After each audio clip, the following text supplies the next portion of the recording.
최근 정치권을 뜨겁게 달구고 있는 것 중 하나가 나경원 자유한국당 원내대표의 이른바 달창 발언인데요. 저번 주말 대구 집회에서 나온 말인데 그 파장이 좀 길게 이어지는 것 같습니다. 자, 이에 더불어민주당 여성의원 다수와 여성단체가 나경원 원내대표의 사퇴를 요구하며 단체 행동을 하고 있는 상황인데요. 자, 이들이 비판을 받는 것은 여성의원이나 여성단체의 권익과 권리를 위해 저러는 게 아니라 다분히 정치적 논리에 따라 행동한다라는 것입니다. 자, 바로 직전에 문희상 의장이 이미자 의원의 볼을 터치하는 명백한 성추행 사건이 벌어졌을 때는 아무런 반발 행동을 벌이지 않았었는데요. 자, 이들의 행보를 유심 있게 지켜봐야 할 두 가지 사건이 더 발생했습니다. 자, 우선 첫 번째 건은 박영선 중소벤처기업부 장관과 관련된 일인데요. 중기부는 15일 오전 정부대전청사 대회의실에서 북콘서트 박영선 장관과 함께하는 대박 소통을 개최했습니다. 처음엔 책을 읽고 토론하는 독서 토론회로 계획이 됐었는데 자, 신청자가 100여 명이 넘자 북콘서트 형식으로 바뀌었다고 합니다.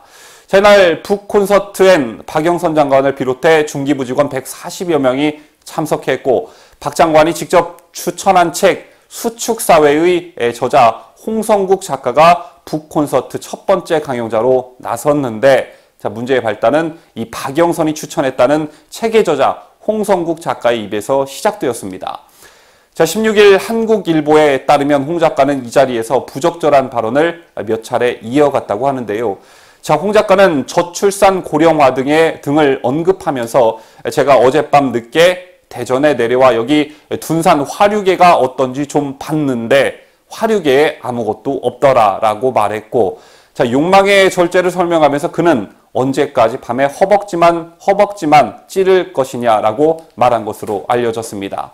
대전까지 내려가서 제일 먼저 한 게 화류계 탐방이라 자, 그것도 자, 이게 공개석상에서 할 말인지 고개를 갸우뚱거리게 만드는데요.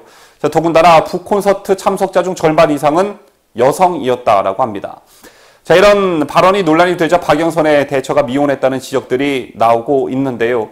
북콘서트가 마무리되는 시점에서라도 홍 작가 발언에 대한 입장이 나왔어야 했는데 자, 행사가 아무 일 없었다는 듯 끝나자 당시 취재진 사이에선 박 장관이 직접 나서 홍 작가가 참석자들에게 사과하도록 해야 하는 것 아니냐는 목소리가 나왔다라고 합니다. 행사가 끝난 후 중기부 측은 결국 정제되지 않은 표현에 대해 작가가 사과의 뜻을 전해왔고 직원 전산망이 사과의 글을 올렸다라고 밝혔는데 사과글을 공지하도록 한 건 박영선의 지시였다라고 합니다. 자, 이 일이 있었던 게 지난 15일 그리고 오늘이 17일 자, 3일이나 되었는데 그 어떤 여성단체도 그 어떤 더불어민주당 여성의원도 말 한마디 없습니다. 자, 다음 사건 보시겠습니다. 이 사건은 좀 충격적인 사건이었는데요. 자신의 아내를 때려 죽게 한 사건이었습니다. 자, 이 참혹한 사건의 당사자는 다름 아닌 전 김포시 의회 의장이었던 유승현이라는 사람이었는데요. 자, 유승현 전 의장은 이날 오후 4시 57분쯤 경기도 김포시 자택에서 아내 B씨를 주먹과 발로 마구 때려 숨지게 한 혐의를 받고 있습니다. 자, 유승현 전 의장이 아내가 정신을 잃었다고 신고한 후 소방당국이 출동했지만 아내 B씨는 이미 숨이 멎은 상태였다고 하는데요. 자, 경찰은 소방당국의 요청을 받고 출동해 유승현 전 의장을 현행범으로 체포했다고 합니다. 자, 체포 당시 유승현 전 의장은 술에 취한 상태였고 숨진 아내 B씨는 온몸에 멍이 든 상태였다고 하는데 자, 유승현 전 의장은 경찰에서 말다툼을 하던 중 우발적으로 아내를 때렸다면서 평소 성격 차이를 비롯해 불화가 있었다라고 진술한 것으로 알려졌습니다. 자, 그렇다면 유승현 전 의장은 어느 당 소속이었을까요? 자, 유승현 전 의장은 2002년 민주당 후보로 지방선거에 출마해 김포시의회 시의원이 됐고 2010년 지방선거 시의원 선거에서 민주당 후보로 출마해 당선되었는데요. 자, 시의원 재직 중이던 2012년부터 2014년 김포시의회 의장을 지낸 바 있습니다.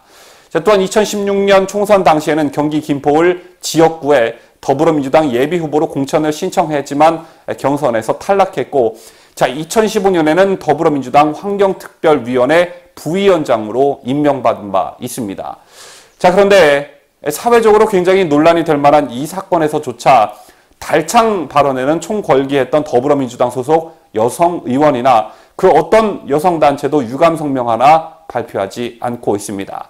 자, 그래서 이들이 여성단체의 본질인 여성의 권익을 위해 움직이는 게 아니라 정치적 성향에 따라 움직이는 것이 아닌가라는 생각을 하게 되는데요. 자, 앞서 소개해드린 두 사건 모두 정부 여당과 관련 있는 사건이었기 때문에 함구하고 있는 것은 아닌지, 자, 이 정부 들어 특히 조용한 환경단체와 더불어 이 여성단체도 눈여겨봐야 할 듯합니다.